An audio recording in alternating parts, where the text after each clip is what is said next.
This is an interview with Sidney Poitier by Louis Funk and John Booth. Mr. Funk has been drama editor of the New York Times since 1944. Mr. Booth has been education associate for the 20th Century Fund, and has written articles in the theater for Harper's, Theater Arts, and other national magazines. Sidney Poitier began his career on stage with the American Negro Theater. He made his first movie in 1951, and continued making motion pictures until he returned to the stage in 1959 to star in Raisin in the Sun. Some of his better-known films include Porgy and Bess, Cry the Beloved Country, and Lilies of the Field, which earned him an Oscar for Best Actor.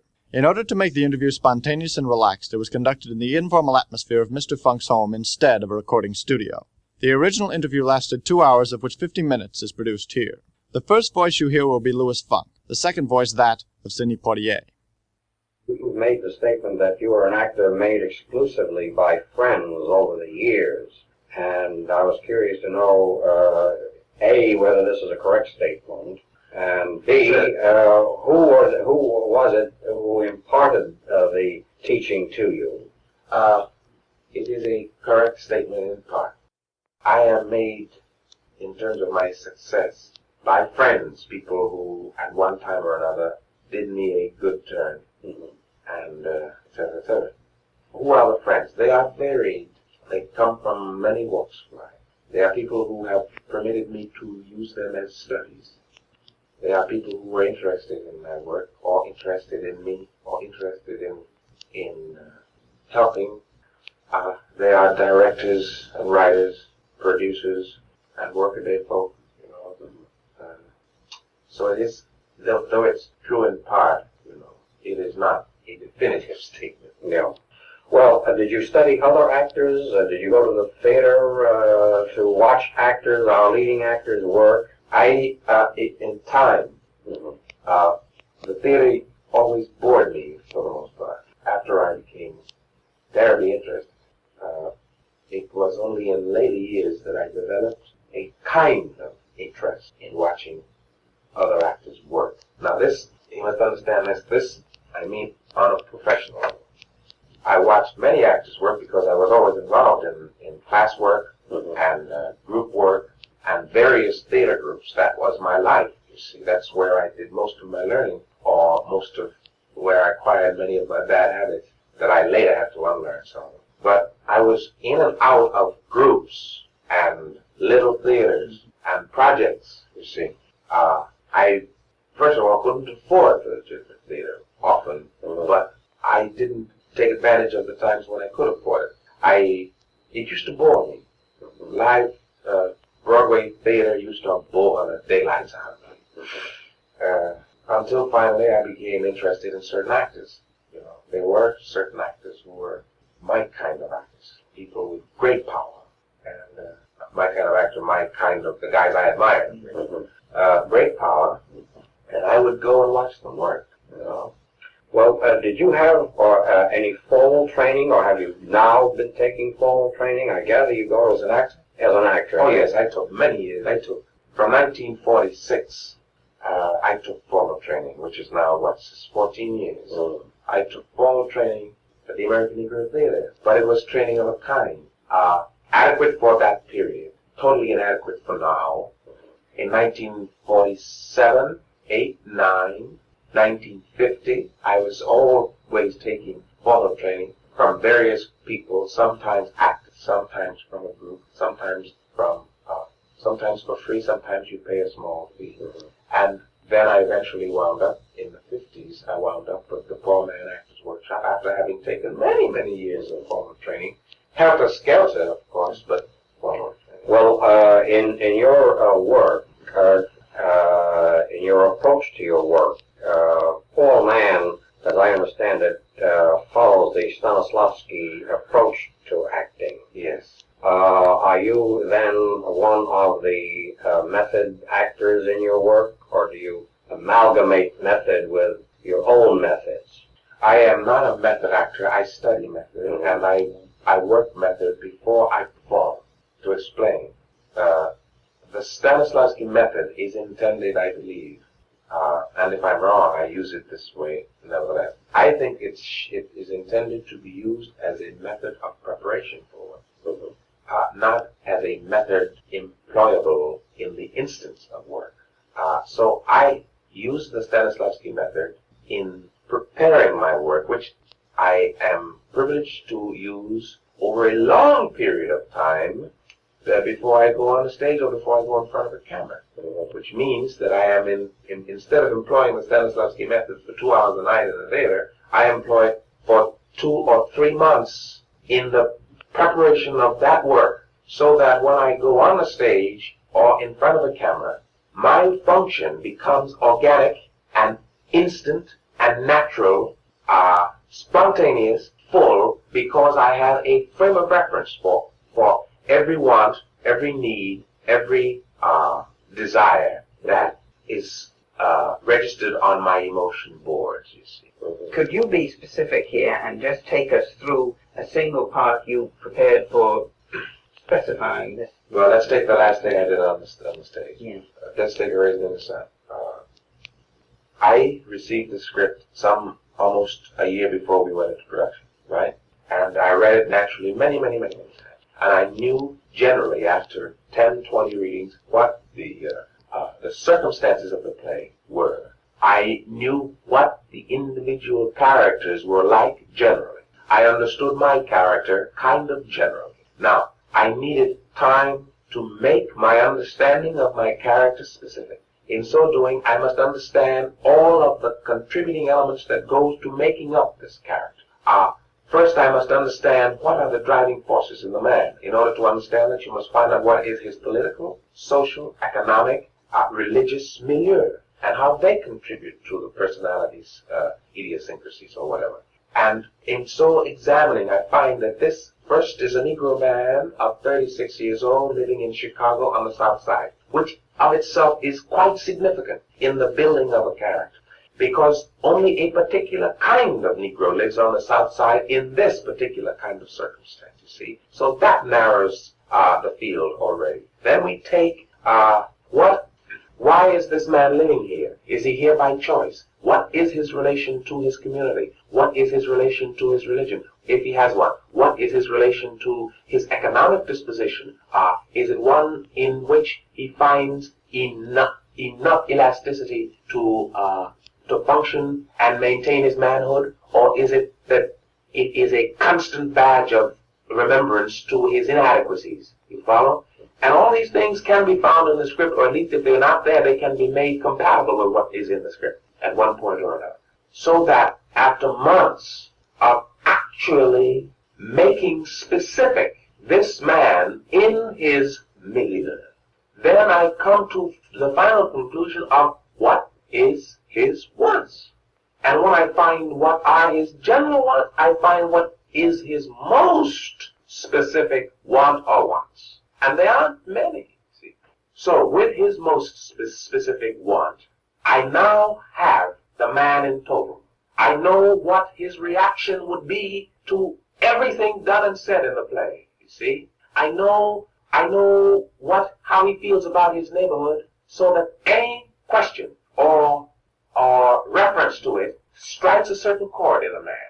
Now, with this kind of information, I then proceed to familiarize myself with the pros and cons of his life and his wants, so that by the time I try to experience them, so by the time I'm ready to perform, I don't go in a corner, or at least I don't have to now go in a corner and concentrate and conjure up some mysterious magic. I walk on the stage and it happens. And I don't work method because it's too late now, like to work method. If you aren't ready, forget it. You walk on the stage and you perform, because what begins to happen out there is that you find that you have taken on the milieu of the character, and you then begin to seek out and fulfill the very wants that are burning inside you now, which are his wants. Actually, this is true method, because what you're saying is what from what we have discovered in talking with actors and directors, that actually the method is supposed to be a method of work in advance, so that when you get on the stage, you are ready to have the things come in at you, the experiences, and react on the stage spontaneously. I mean, this is absolute the total method, isn't it, John? It's very close to it. I think that's an interesting point that, that once you're on the stage, you are not aware of any. Once you're on the stage, you have no time because the stage is to experience. You follow? The stage is to experience. Once the curtain goes up and there is an audience out there, you, the artist, your responsibility is to experience, and it is only through your experiencing are you able really to transmit. You follow? There are many kinds of actors. There are actors who can get on a stage. They can never quite enthrall, nor can they ever quite involve or hypnotize, but they give a workmanlike job. Well, they don't, if they are gifted, they don't enthrall and they don't involve because they themselves are not able to involve on the level required by them. What is the difference between these two artists? There is a basic difference to my mind between the two. There are, and oftentimes it is not because of the difference in talent. It sometimes, it oftentimes, always is the difference in the humanity of the individual. There is a phrase used by jazz musicians, and they call it soul.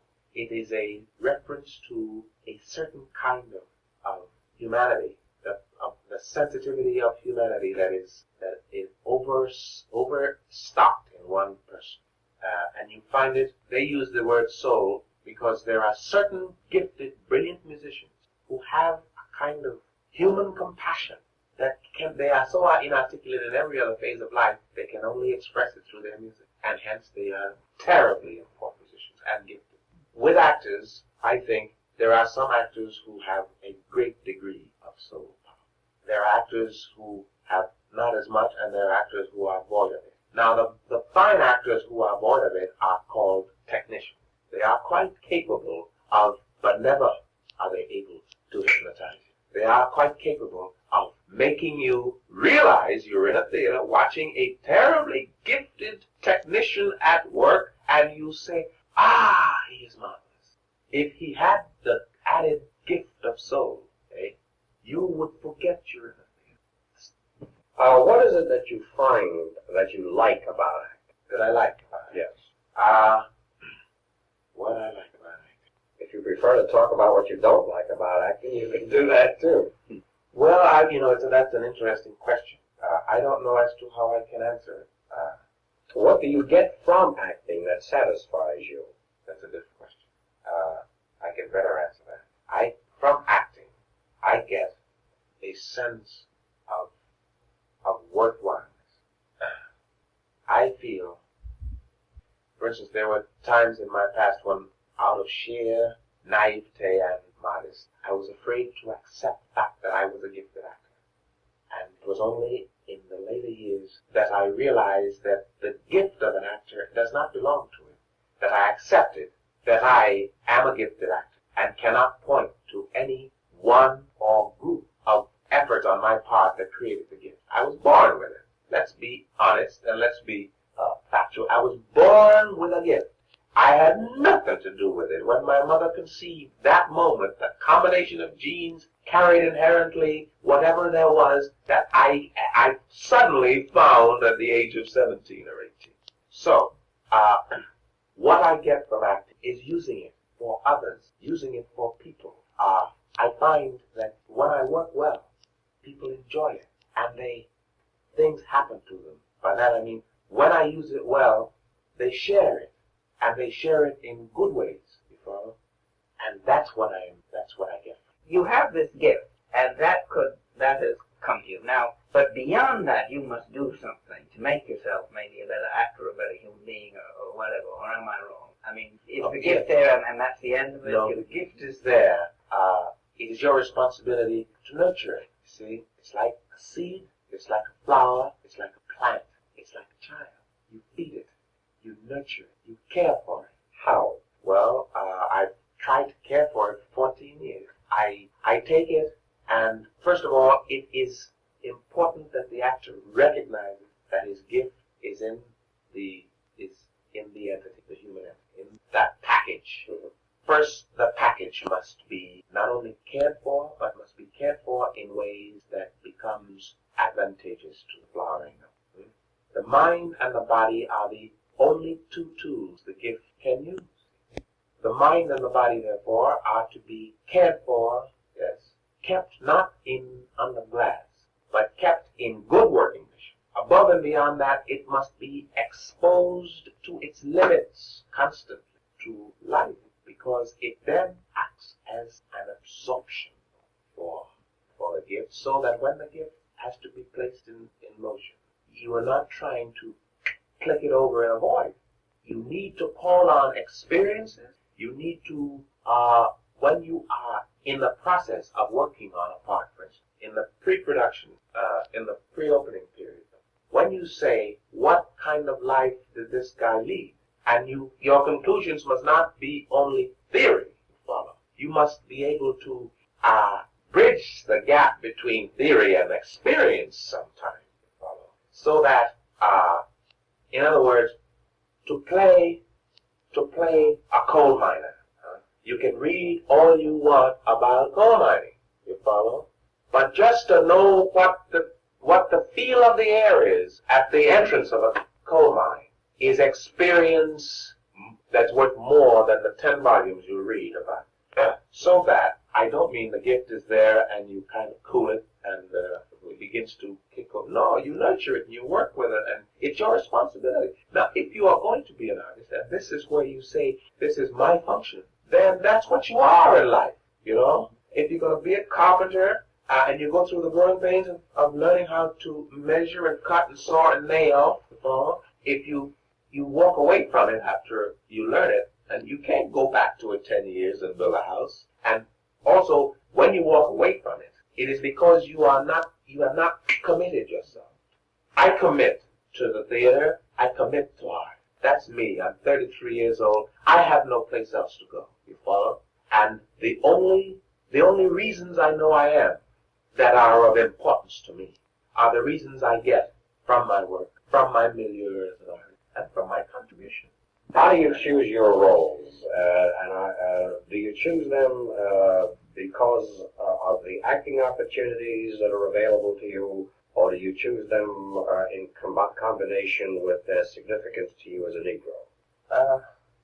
I choose my roles now. I must differentiate, because in the past, I was always selective. Only not for snobbish reasons. I was always selective because most of the parts offered me were of no interest to me. Now, and I refused them, and that was that. The difference now is that the parts that are offered to me, if they interest me and are not quite right, I can help to fix them. Well, I look for certain things not in the part only, but in the play. If a play or a film has a comment, mind you, comment is different from a statement.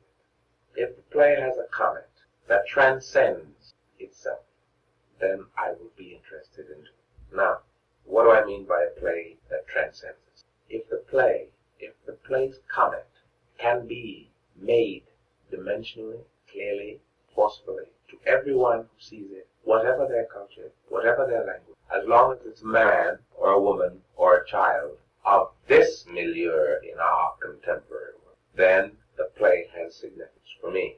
I do not wish to make a comment that is peculiar only to a section of this country or of this world.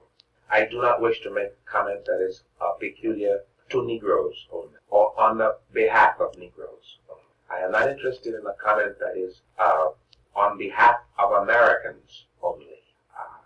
I cannot anymore be thusly interested. I want to say, if I'm able, something about people. And I believe that basically people are the same everywhere. If they are literate or not. If they are sophisticated, rich, poor, Russian, American, black, white, basically they're the same. And art can touch them all the same. The same piece of art can touch them all. That which touches only the black man, not understood by the white, is really not accomplished. Because oftentimes that which is understood by the black and not by the white is partisan, and in and of itself becomes contradictory to the purpose intended by that. You've been playing serious roles. What about comic ones? I understand from what I've been reading about you that you have a tendency or a talent for comedy. I would like to try that very much, and I am going to. I'm sure that it will have to be as a result of my own efforts, because I am now used to being thought of as a heavy actor style. I'd like to get into I've got to skip a lot of stuff here, breaking my heart. What do you think are the prospects for the Negro actor in the future? Good question. I think they are good. If the Negro actor is a gifted actor and he develops himself, he will work. Cannot help but. There will be very few limitations on the Negro actor truly gifted in the future. The country, the pace of change socially has accelerated so that the Negro actor of today is experiencing more hope and more involvement in the theater and literature than ever before. The television and radio are a little still behind the times, but picture-wise, it's coming marvelously. The stage also. I think there is a tendency in art. That's why it is the forerunner of all the fields that are trying to become integrated. In music and theater and art generally, the power of the gift is what counts. And because another artist who is white, if he is committed to art and he finds a gift in a black man, he has to use it. He has to work with it. You follow? Because that is his commitment. And like in music, I don't care how sick a white musician who is dedicated to music is on the race question. He would go out of his skull to play with Miles Davis. You follow? He would go out of his skull to play with him, so that directors and writers, producers, who are really interested in working on a certain artist. If they find an actor who is a Mexican actor, or a white actor, or a black actor, or a Chinese actor that has great power, granted it may be an exceptional person, but they have to use it. Now on a workaday level, lots has yet to be accomplished for the actor who is just so-so. The so-so Negro actor will not work with the consistency that the so-so white actor will, because the Negro is unfortunately still in that kind of social thing. But there is hope. There is much hope. The salvation of the Negro actor also will be realized through the realization of Negro writers in theater. All kinds of good things are pointing to it. What advice would you give to the beginning Negro actor in terms of training for the stage? I would give him the same advice I would give to a beginning actor of any other race, and that is to study hard and long and fierce. If you control the methods of work, then you can, in essence, control your growth or help control it. If you are unable to control the body or the mind under certain work situations, then you'll find you will never be playing any one part. The only tools you have is the body. How you move, how you speak, everything you do with the body becomes the essence. Like controlling it, aside from learning the other aspects of it, controlling the body is the most, and I don't mean like ballet. Well, I would like to extend the question a little bit. I accept the fact that the advice you would give would be the same regardless of color, etc. But I would wonder in terms of psychological or philosophical approach or attitude, how would you guide a young Negro actor so that he doesn't become embittered, let us say, at lack of opportunity? Let him become embittered. I think that bitterness is also a fruit of life. And we wish no bitterness. If bitterness was an end result directed toward no one else, then we wouldn't mind bitterness. We object to bitterness because we don't wish to be the object. I think bitterness is an absolutely correct reaction to some of the absurdities perpetuated on Negroes in this. So that I will not say to a young Negro actor, don't become bitter. If he earns the right to be bitter, by God, let him be bitter. Now, I do say to him, earn the right to be. Go and prepare yourself to be an artist. And if you become an artist, if you are on your way to realizing your potential as an artist, and some bastards superimpose on your efforts restrictions, get as bitter as you want. Very good. I was going to ask you, do you think that a Negro, a star of your stature, has problems different from the problems of a white star of your stature?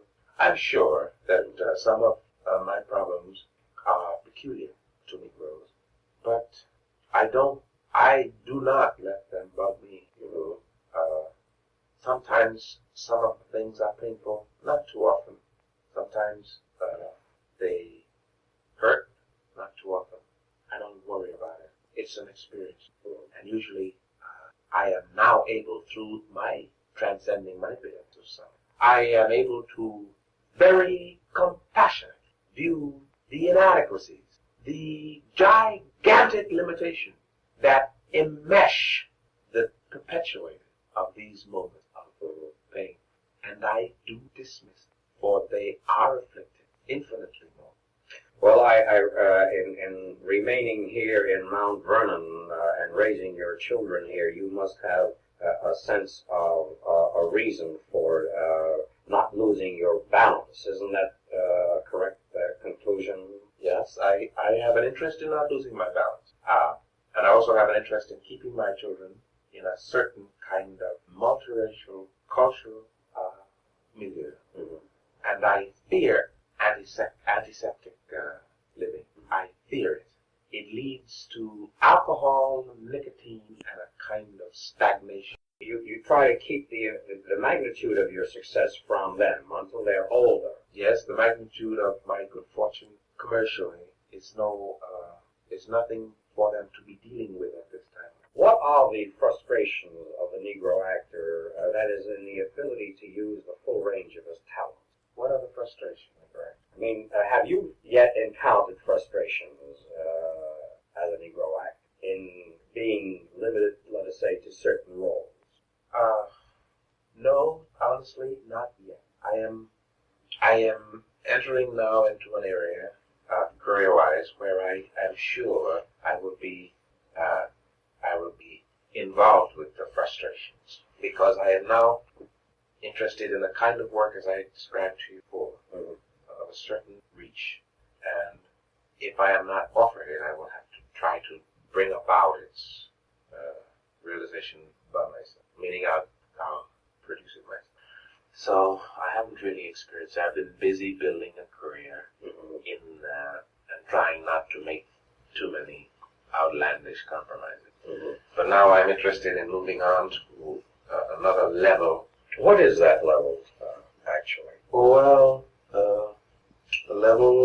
first a level of work and a level of comment. They are not necessarily compatible if you must mix them, but they each represent individually a step up from what has been patterned for me. On the artistic side, there is now an urge in me to do better work. I think I have the potential for better work, so I now must stretch. As an actor, what do you consider better work? How do you consider an actor should progress in his career? Just specify what you're saying, really. Yeah. Well, better work for me now would be, at least it would be to reach for a level of work that is commensurate with, say, another dimension. In acting, as in all art, there is that constant reaching for another depth. Well, the frame of reference for your trying to plumb the depth is to bring about a dimension that is almost indistinguishable from reality. So that, and that is a big task, but it's interesting enough to me. It would, if I never come close, it would at least permit me with the object that would cause me, in reaching for it, to stretch myself. There is a dimension not yet tampered with, at least by me, and that is to be able to work on a part in such a way that when the experience happens, it has about it an encompassing factor. Encompassing in that they become a part of the total, so that there is not a theater and there is not a stage. Now this is done in many other fields, you see. It's done quite often by musicians. You can sit down and listen to music, and in no time your mind stops thinking about business. It stops, and it isn't even concentrating on the music. It sort of suspends itself. And for a while, there is nothing but a kind of total moment with the music and you and the nothingness. It happens when we are speaking about something that interests us fiercely. And especially when someone is saying what we want to hear, we become hypnotized with our eyes wide open, and we are hung. You see, I think actors can weave this spell because in the old days, storytellers wove these spells. Mm-hmm. In marketplaces all over the world, hundreds of years ago, thousands of years. They're not with the aid of lights and sets and all that. So the actor can do it. Well, I might say that you obviously have the talent, because in A Raisin in the Sun, I recall that Mr. Atkinson said that you were as effective when you had words to say as when you were silent. And obviously you conveyed that excitement. You have that gift, as you have accepted now, that you have the commanding presence on the stage to focus attention upon you regardless of what you're doing. So I think this should be very encouraging for you. And we'll see how the next step goes. I gather that you are studying Shakespeare, that you have hopes to perform in Shakespeare. Is that true? That is no longer true. No. Now, why is that? Well, I was interested in Shakespeare, very. And then I found a very interesting truth, and it is. I found that I was interested in Shakespeare because of a kind of coercion. A coercion? Yes. Oh. I was coerced into an interest in Shakespeare by the awesomeness of its reputation, by the correctness of a man of my position having to, at one point or another, say that I would like to play Shakespeare. It is the thing to do, and it is the comment to make. And I started reading it, and I kept saying I'd like to play Shakespeare, but it seems to be actually a status symbol to reach a point where you can say, all right, I want to play Shakespeare. I don't want to play Shakespeare, essentially. First, because I am not trained sufficiently to play Shakespeare. Most of Shakespeare's stuff bores me to tears. To read it, I enjoy infinitely more to read the words, because the man was indeed a genius. Just to read the structure of his sentences. I lay in bed with a Shakespeare book and have a ball. To play it, I'm not interested. That's simple.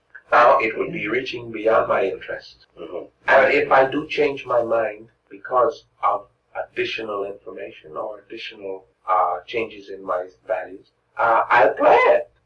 I will begin to prepare again to play it.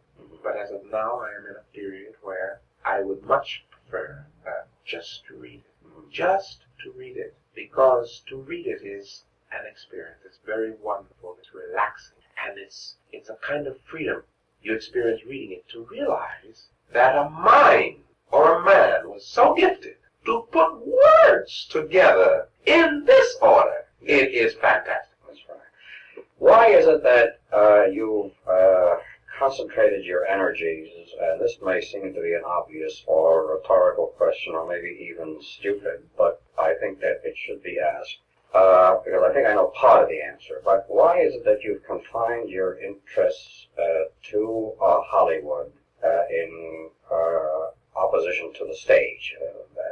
Because I have 3 children, and 1 on the way, by the way, and a wife, mother and father, a mother-in-law, and various and sundry other relations. who are not as fortunate as I, and who, in some manner or other, depend on me for livelihood. I cannot work long under the constant pressure of, or the call of the economy. So, I am doing my 2 years in Hollywood style. Have you ever rejected a role? I know you did. You rejected that Phoenix City story role, and I want to know a little bit more for our record why you rejected it. The role was a cheat. In the text, in the context of what the film dealt with, the part was a cheat and compromise. It was a lie, an absolute out-and-out lie. And they used it in an uncourageous manner. It was the part of a young Negro father during the political and criminal Holocaust in Phoenix City, Alabama. Phoenix City somewhere. I don't know. And it's an open city, gambling and corruption. And this father, his daughter, because he worked for somebody or did something, his daughter was killed and thrown on the lawn. The 5-year-old girl sits thrown on the lawn, and the father goes out in hunting for this kid. And toward the end of the film, he comes across, and he has the guy. They have a fight in the water, and he's got him in a shed, and he's gonna kill him. And they put in his mouth the most ugly compromise.